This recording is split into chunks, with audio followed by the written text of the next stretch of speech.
Welcome to This Explainer. Today, we're going to unpack one of the most massive, dense, and frankly, absolutely fascinating ancient texts ever written. We're talking about Plato's Laws. Now, I want you to imagine an aging genius, a philosopher who spent his entire youth dreaming up these perfect, completely unreachable worlds. And now, he's finally sitting down to face the messy, complicated, and often frustrating reality of human nature. That's exactly what we have here, and it is a thrilling shift in perspective. Okay, let's dive into the stark contrast between the two eras of Plato's thought. We all know his famous earlier work, The Republic, right?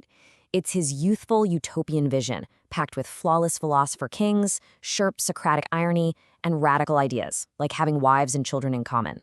But the Laws? This is his final masterpiece, and it's an entirely different beast.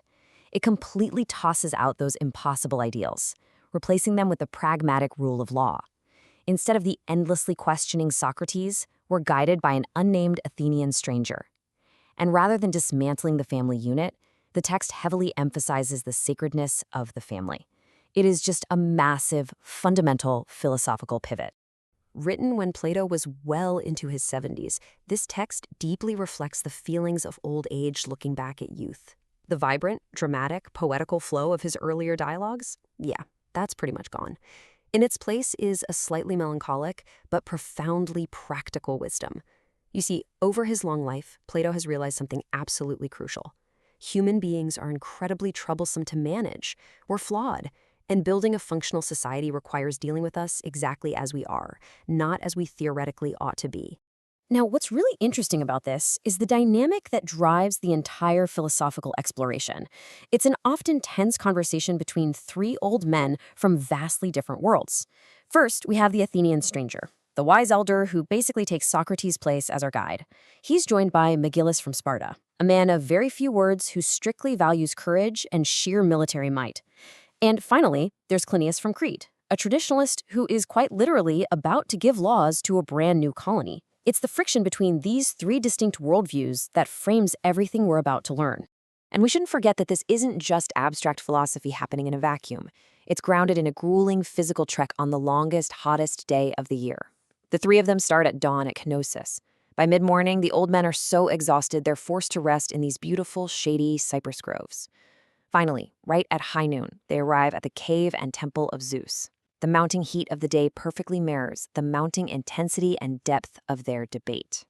As they walk, they tackle their very first major argument, the idea that all men everywhere are the enemies of all. This is the core Spartan belief being put under the microscope here. The Spartan and Cretan laws were built entirely around military camp life. Their underlying philosophy was that war is the natural state of mankind.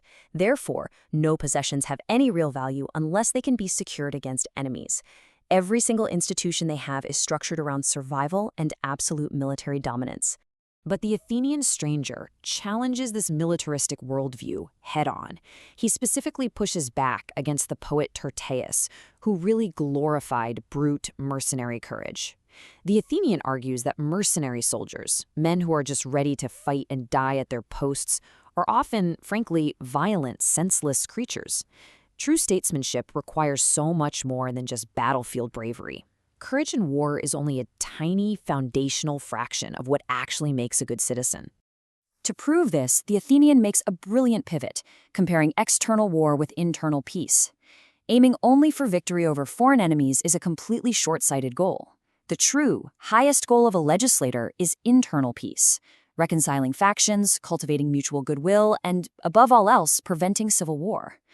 The Athenian makes this really powerful medical analogy here. He says a true doctor doesn't just want to purge a disease. Their ultimate goal is to cultivate vibrant, lasting health. A state is exactly the same way. Let's move on and see how this builds into the Athenian's pyramid of virtues. He proves that courage is really just the baseline foundation.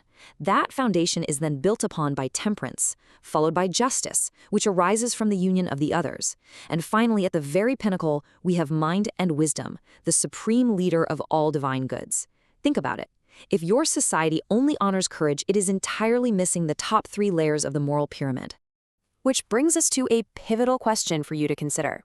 If Spartan hardships train citizens to resist pain and fear, how do you train a citizen to resist pleasure? The Athenian points out a massive flaw in the Spartan system. A courage that only fights pain and hardship, but completely surrenders to pleasure, flattery, and temptation is, as he brilliantly puts it, lame of one leg. A truly virtuous citizen absolutely must be able to conquer both sides of the human experience. So how in the world does Plato propose we test this resistance to pleasure? Well, through an incredibly unexpected method: regulated convivial drinking parties, otherwise known as symposia. Yes, you heard that correctly. Plato actually argues that you can test a man's temperance in his cubs just as effectively as you can test his physical courage amidst the dangers of a battlefield. It's a beautifully surprising, realistic argument about human nature from the ancient philosopher. Now, don't get the wrong idea. This isn't just a wild frat party. There are very strict rules to this. The symposium must be led by a sober master, because, let's face it, a drunkard in charge of drunkards is a complete disaster waiting to happen. The wine serves a very specific purpose. It softens the soul, making it malleable for the legislator's teachings. It safely exposes citizens to their unruly passions in a controlled environment so they can learn to master them.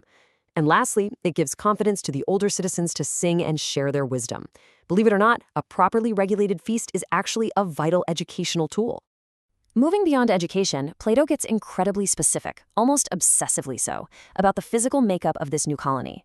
He lands on the exact number 5,040. Why that specific number? Because this mathematically precise figure is highly divisible. It means the land and the citizens can be easily and equally divided into administrative factions, voting blocks, and defensive units. It really shows just how rigidly structured his approach to statecraft had become to avoid corruption. Every individual citizen has a clear, calculated place in the machinery of the state.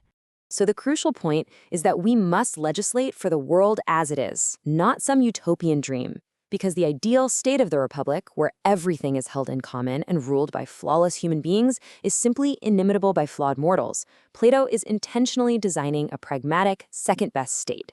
He accepts human limitations. He knows that arbitrary power corrupts us, so he designs a system that balances power and relies on rigid, unchanging laws, rather than just crossing his fingers and hoping for perfect rulers. This leads to one of the most profound realizations in the entire text. Cities will never cease from ill until they are better governed. It is a heavy, deeply mature truth. Since we don't have divine, incorruptible philosopher-kings to watch over us, the strict, impartial rule of law is our absolute only salvation. The law must be the sovereign over the rulers, not the other way around. What we're looking at here is the bedrock of modern constitutional thought, laid down over 2 millennia ago. As we wrap up this explainer, I want to leave you with a final, challenging thought. Does true human progress come from chasing an impossible, flawless ideal, or does it come from doing the messy, practical work of building a resilient reality? Plato spent his youth doing the former and his final days dedicating himself to the latter. I highly encourage you to ponder Plato's ultimate pragmatic legacy. Which approach do you think actually builds a better world? Thanks so much for exploring the laws with me today.